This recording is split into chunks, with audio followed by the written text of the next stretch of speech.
What's going on, Island Hoppers? Today we're coming to you from Istanbul, Turkey, one of the most amazing cities in all of Europe and, in fact, all of the world. Napoleon Bonaparte was once quoted as saying, "If the world was one, Istanbul would be its capital." In this travel guide, we're going to show you all around the best things to do. Let's go. First up, we're going to talk about the Blue Mosque, also known as Sultanahmet Mosque. Now, this Ottoman era imperial mosque, located right in the heart of old Istanbul, was said to have been built in between the year 1609 and 1616 during the rule of Ahmed I. Named the Blue Mosque because of the blue tiles used to decorate the interior, as well as the blue paint that dominates the top of the actual domes. Next up, we're going to take you across the Golden Horn to the Galata Tower. Now, this old tower is over 205 feet tall, and it was built in 1349. Originally constructed as a lookout tower along a defense wall. This structure from the Middle Ages was originally called the Tower of Christ. During the era of the Ottomans, it served as a jail, but nowadays you can go to the top and walk around for 360-degree panorama. Also, it is a museum. Now, while in Istanbul, you may consider getting the museum pass, and this is one of those places that's included in that museum pass. That pass includes free entry to 12 museums and costs 700 lira, which comes out to around $37 US. And from here, we're going to head over to the Grand Bazaar, a place where you can find Turkish rugs and It's one of the largest and oldest covered markets in the world, with 61 covered streets and over 4,000 shops. It truly is a grand bazaar. It is also known as the world's oldest shopping mall. While here, you can expect clean but crowded streets. As you can see, many people come to the Grand Bazaar. Along with Turkish rugs, you can also find Persian rugs and plenty of other silk and cashmere products, along with lots of jewelry. So if jewelry is something you're looking for, Istanbul has you covered. And as we continue to show you around Istanbul, I want to remind you that there's timestamps below, as well as links in the description around other videos related to Turkey. So be sure to use those timestamps and the links to other videos in the description. As we continue around, we're going to the Bosphorus, and this time we're going to ride a boat. Now, the Bosphorus is a very important waterway throughout history. Not only is it the strait that joins the Mediterranean Sea with the Black Sea, it is also the continental boundary between Asia and Europe that divides Turkey by separating Anatolia from Thrace, which is the European side. There are several different boat tours that will take you around the blue waters of the Bosphorus, and when I say blue waters, you should check out these colors, right? But you can take a yacht or you could take a ferry boat. Some people just simply ride the water taxis. The prices vary. If you take a 2.5-hour cruise, expect to pay around 300 to 400 Turkish lira, which comes out to around 20 to 25 US dollars. A narrated cruise like this will allow you to learn about the history of the Bosphorus and how important this place really is in terms of historical relevance. Along with views of two very impressive bridges that connect Europe and Asia, you'll get to see how many mosques are really out there on the horizon around Istanbul. Next up, we're going to head back to Sultanahmet, which is the main area of the old town. This is the Obelisk of Theodosius, also known as the Hippodrome. And this slice of Egyptian history was actually brought over by Roman Emperor Theodosius, right here to what was formerly known as Constantinople in the 4th century AD. Standing over 60 feet tall, this is a very important historical relic sitting right here in Sultanahmet. And just down the way from the Hippodrome is the Hagia Sophia, which is a very old mosque. Originally built in 360 AD, it lasted as a Greek Orthodox church until 1460, when the Ottoman Turks took over Constantinople. When inside the mosque, you will actually see some of the old paintings from when it was a Greek Orthodox church, but mostly you will see Arabic scriptures from the Quran on the walls. Along with these amazing chandeliers that hang from the roof, you can also see this mosaic of Jesus. Non-Muslims are allowed to visit this beautiful religious site. You will need to take off your shoes and adhere to appropriate customs and respects while you're inside the actual Hagia Sophia. When we visited in 2022, The Blue Mosque was closed, but this one was fully open as the Blue Mosque was undergoing renovations. Outside of the Hagia Sophia, you will see an area where you can take a bath and bathe and cleanse yourself. Now that we've shown you several things to do inside of Sultanahmet, let's talk about Sultanahmet in general. So you're going to have a courtyard, 2 mosques, main mosque, a square area, and just outside of the neighborhood of Sultanahmet, you will find many different restaurants where you can get great Turkish food, which we will be highlighting here soon. Also, you can see they have plenty of outdoor shopping. This is basically in between Sultanahmet and the Grand Bazaar is this area of incredible shopping that you will be able to find. And my recommendation as you're exploring Istanbul, the top place you want to be really is going to be the Sultanahmet area and that neighborhood.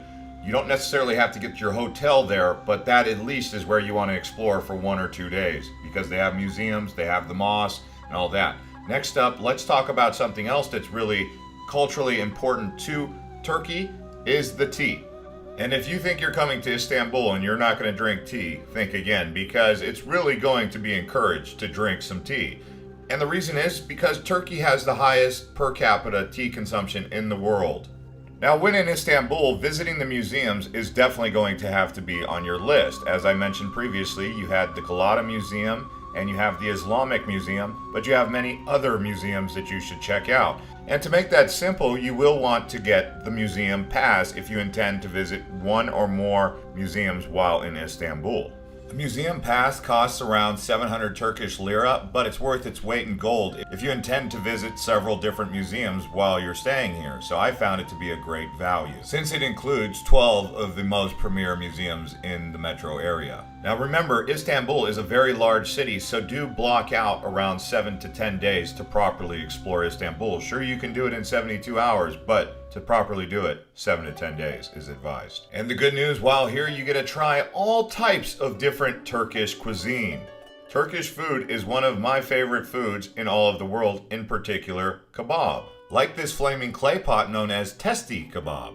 And those Turkish foods include baklava, doner kebab. Also, some of the veggies that you can include in this list are going to be eggplant, zucchinis, garlic, tomatoes, and chilies. Very popular inside of Turkish cuisine, along with breads, like this caviar spread, or zucchini fritter, or even falafel. Flatbreads are also very popular while here, and salad. Gotta get those greens in. Plenty of variety of creamy sauce and yogurt, as well as olives. And some of the beefs you can expect are going to be lamb, sheep, goat, and chicken, but don't expect much pork. And the typical fast food in Turkey is going to be a shish kebab, which is typically in a brick oven, and they'll slice off pieces of it. If they put it into a flat bread and fold it, that is the doner kebab. Rice is also a primary staple of Turkish cuisine. Now, when it comes to dessert, there's one that's going to stand out above all else, and that is called Turkish Delight. So get ready to get you some Turkish Delight when you arrive in Istanbul. And these red food stalls that you'll see in Sultanahmet, for example, will have corn and other types of bread, as well as some nuts. Along with the Grand Bazaar, there's also another bazaar that's worth checking out. It's called the Egyptian Bazaar, Mazir Karasisi, from 1664. Now, even though it still has the old name as the Egyptian Bazaar, I would say it's mostly Turkish influence, which includes lots of spices, which we're going to talk about a little later on. And here there are 85 different shops selling everything from Turkish delight, sweets, jewelry, souvenirs, dried fruits and nuts, and of course, spices, as we mentioned. The Egyptian Bazaar is right along the Bosphorus, so it is in the direction of the Golden Horn. You would probably walk about 15 minutes to go from the Egyptian Bazaar to the Grand Bazaar, so you can really do both in one day. And also, if you guys are enjoying this video so far, I would encourage you to watch our other videos from Turkey, as we made 5 in total, including down by the Turkish Riviera. Links below in the description and in the comments. Now we're going to take you over to the Bosphorus, and if riding a boat around the Bosphorus on the water is not your thing, you can simply walk along the waterfront and see what's going on both sides. Really a beautiful stroll, especially at sunset or in the early morning hours. The old Galata Bridge actually spans across the Golden Horn, but you can also go across the Bosphorus Bridge. So there are different areas that you can walk around on the Asian side, on the European side. So definitely something to consider while in Istanbul, because it's going to be all around you. And as I said previously, that blue color of the Bosphorus is really warming. Sometimes just watching the boats go under the bridge or around the Bosphorus and the Golden Horn area is also fun. People watching, and some people do fishing, of course. Now, when you explore the other side of the waterway, you're going to end up in Taksim Square. That's a great starting point as you endeavor to explore other streets and neighborhoods like Istiklal. And the area around here is known as the modern heart of Istanbul. You can catch trams and also catch historical tours from here.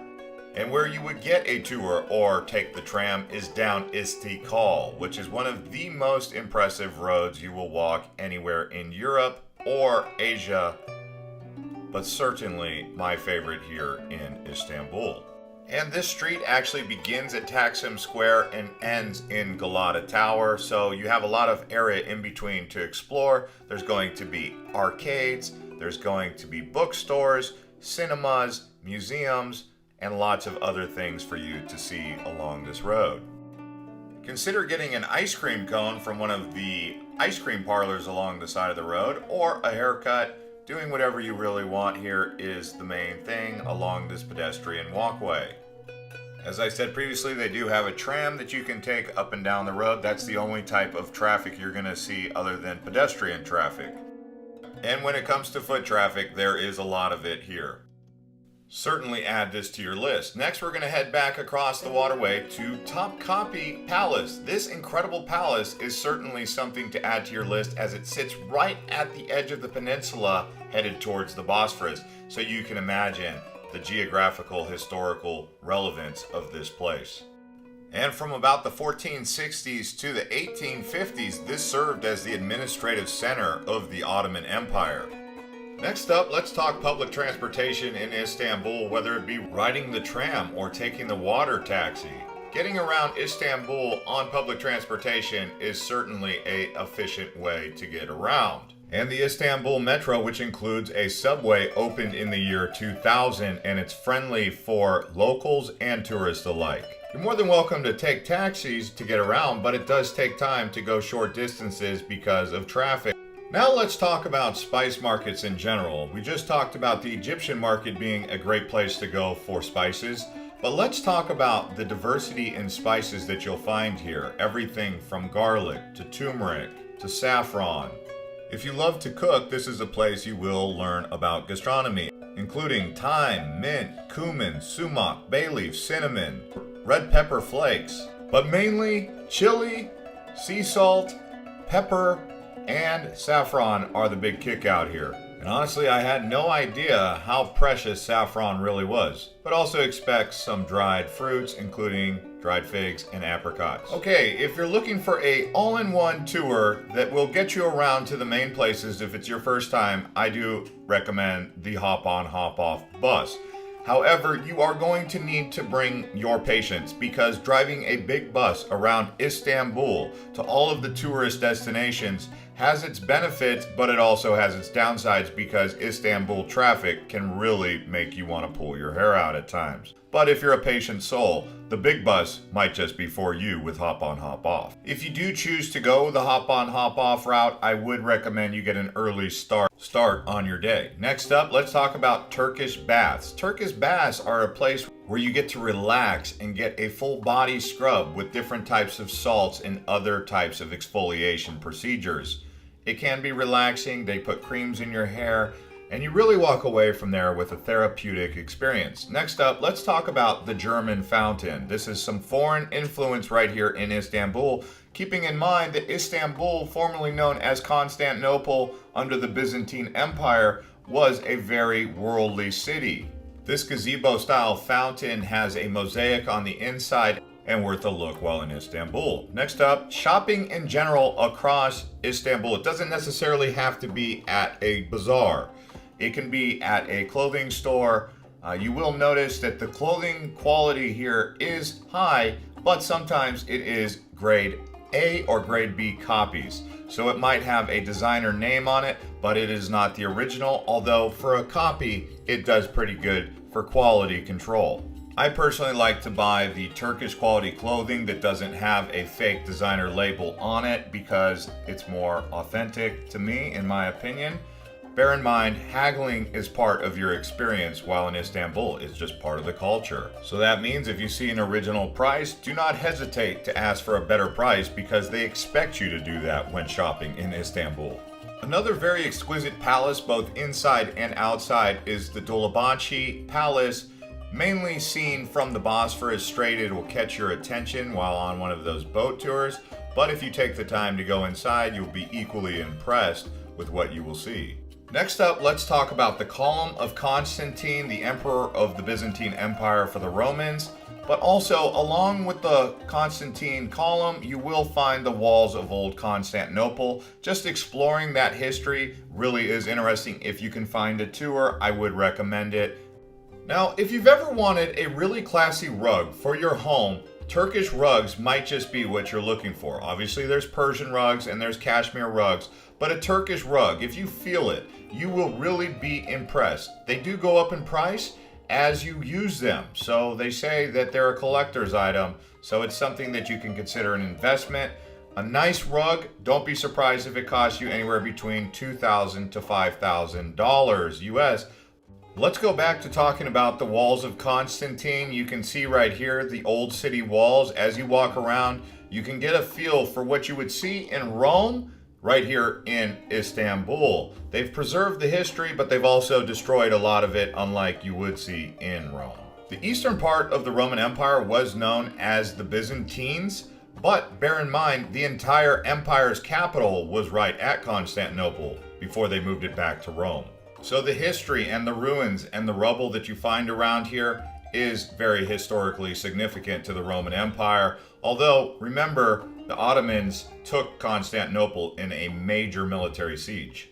Now, along with Turkish baths, self-care in Turkey is another thing that you can consider because they have very many herbal remedies for your skin, your hair, and you can find all of that here. So if you're looking to get taken care of in a healthy way, including hair replacement, you can do that right here because hair replacement in Istanbul is one of the most popular things that foreign tourists come here for.